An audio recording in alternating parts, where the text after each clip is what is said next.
The WWE Women's Tag Team Championship is one of the most curious cases in modern wrestling.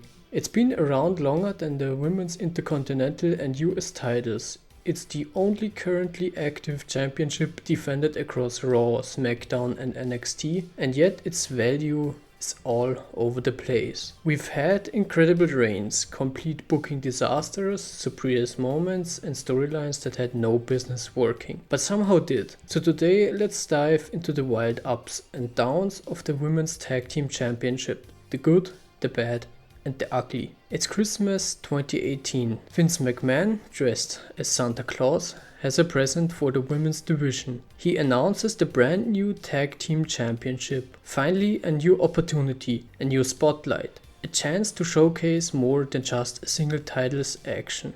And they wasted no time making it feel important. An Elimination Chamber match at the upcoming pay-per-view would crown the inaugural champions. The week before, Alexa Bliss reveals the title designs on Raw. Personally, I like the look, but seems like I'm in the minority. Shiny new belts and the big match coming up had us all hyped. The chamber match was stacked. Carmella and Naomi versus Mandy Rose and Sonya Deville versus Nia Jax and Tamina versus the IIconics versus the Riot Squad versus Bayley and Sasha Banks. The match gets going. We're getting some sweet Elimination Chamber action. The IIconics do a clever pinning combination and Naomi and Carmella are out. The Nia Jax and Tamina go on a rampage and eliminate the IIconics with a double Samoan drop, as well as the Riot Squad with 2 avalanche moves. The remaining women work together to take out the Samoans, so only Bayley and Sasha and Mandy Rose and Sonya Deville are left. Banks locks Deville in a unique submission hold,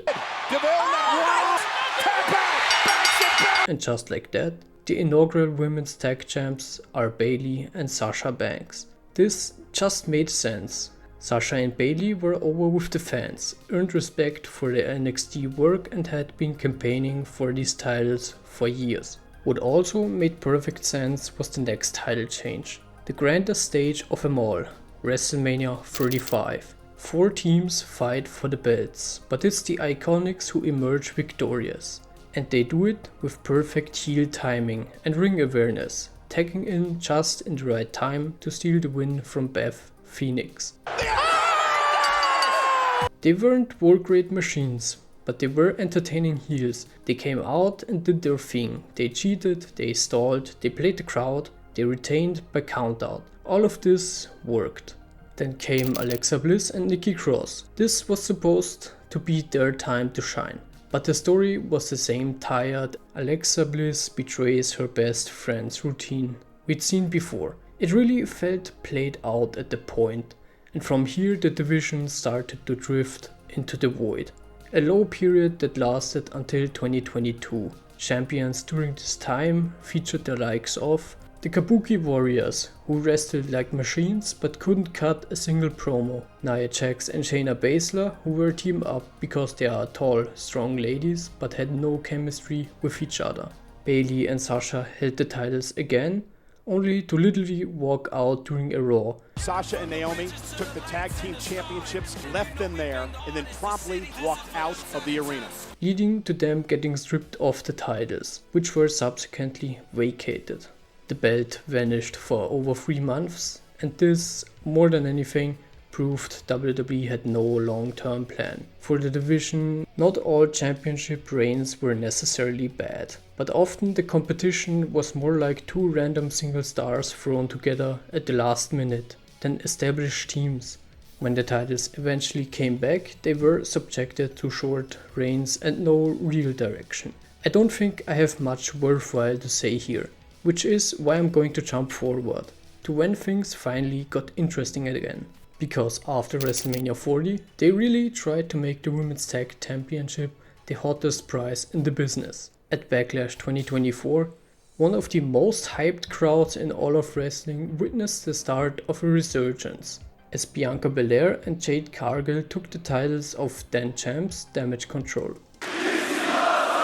of setting the tone. Royal Rumble and WrestleMania did their best in building Jade Cargill as the next huge star. But due to her inexperience, Watch it on this this match. She was teamed up with Bianca Belair, which maybe unintentionally saved the tag division. The belts started appearing on almost every single premium live event. And not just the US ones. We're talking banger matches of Clash at the Castle in Scotland, Bash in Berlin in Germany, even Crown Jewel in Saudi Arabia. All with crowds so engaged the arena could barely contain them. Fallaway slam and a kickoff. Suddenly, Raw, SmackDown and NXT all had teams popping up left and right. For number one contenders bouts up to proper title matches. The division felt alive in a way it hadn't since 2019.